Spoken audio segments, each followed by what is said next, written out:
Good day, grade 3 learners. Welcome to our lesson for English 3, Quarter 2, Week 73.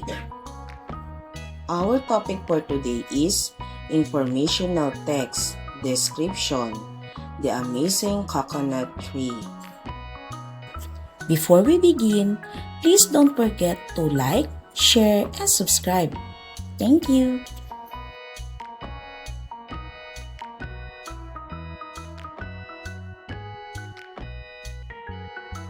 Activating prior knowledge. Good day everyone. I hope you are all doing great. Before we begin with our new lesson, we will review the previous topic to make sure that you have understood everything properly. Guess the tree. It is tall and has big feathery leaves. It grows round brown fruits with sweet water inside. What tree is it? Correct. Coconut tree. Lesson purpose intention. Today, you will practice reading familiar words from a text. You will also use describing words to share your ideas. Finally, you will learn how to use clues from the text to figure out answers and make smart guesses. Lesson language practice. Rearrange the jumbled letters to come up with the word being defined in the following item.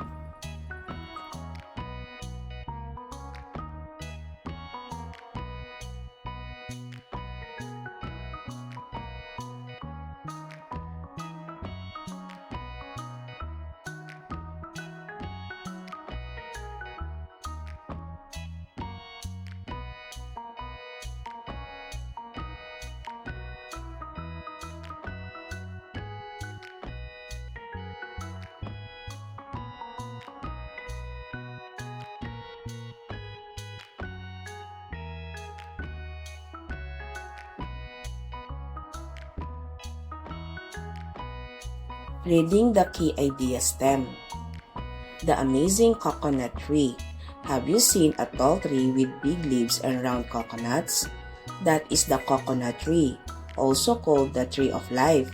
Do you know why almost every part of this tree is useful? Its strong trunk is hard, its big leaves are wide, and its coconuts have sweet water and soft white meat. People use the coconut tree in many ways. It gives delicious food like coconut water and meat, which are used in Filipino dishes. It also provides shelter. Its sturdy trunk is used for houses, and its large leaves are made into cool roofs. People also make strong ropes, woven mats, colorful basket, and smooth coconut oil from it. But that's not all.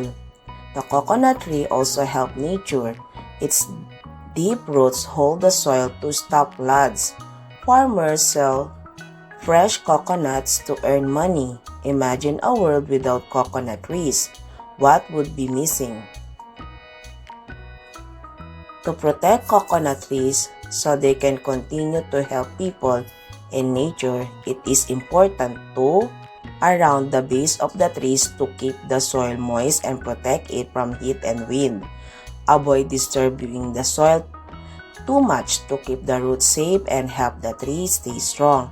Conserve water, especially during dry season, by covering the soil with straw, coconut husk, or leaves to keep moisture.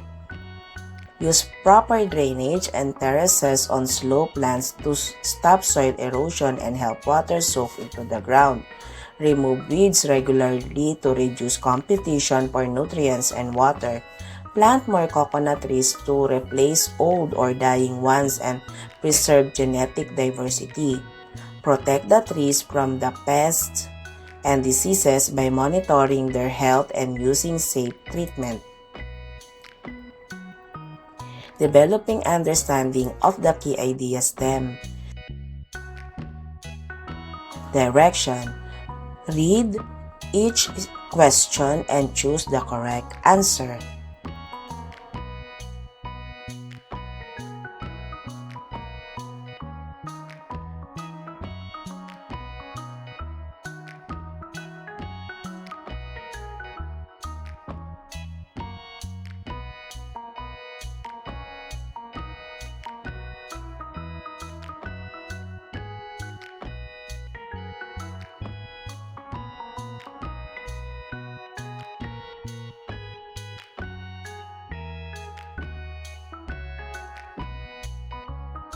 Here are the correct answers.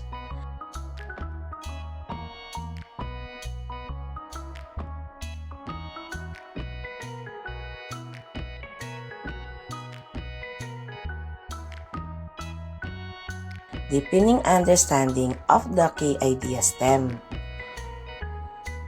Direction. Find the words from the text that describe the coconut tree and place them in the correct group.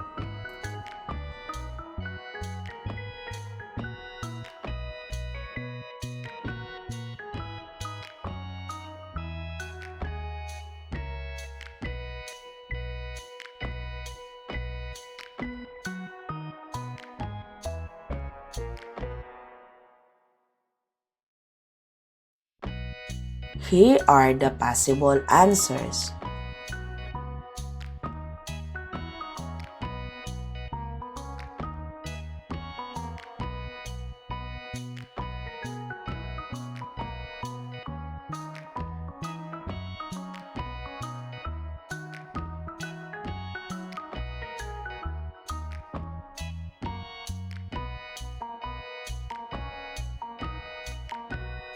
Rewrite the sentences by adding the correct discourse marker. And, because, for example, so, but, also. The first one is done for you.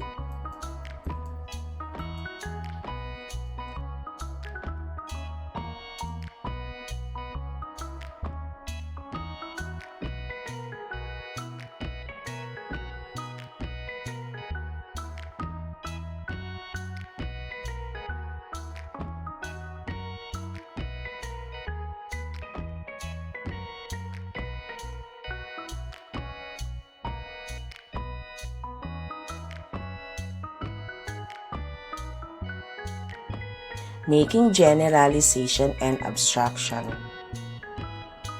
Complete the sentences. Fill in the blanks with words that describe the coconut tree.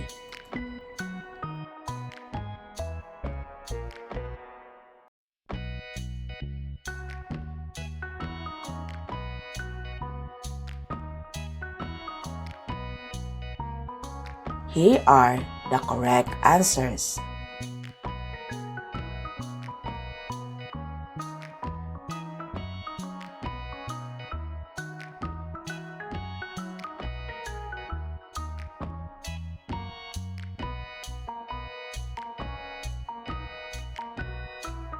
Evaluating learning.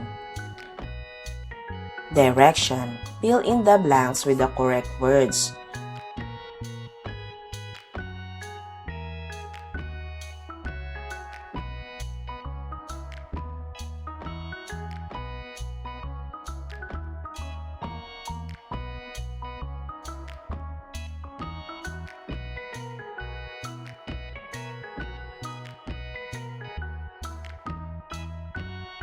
Here are the correct answers.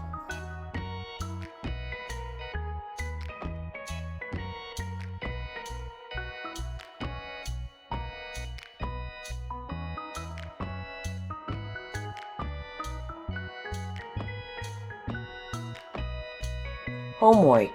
Draw a picture of a coconut tree and write 3 sentences to describe it. Share your drawings and description with the classmates.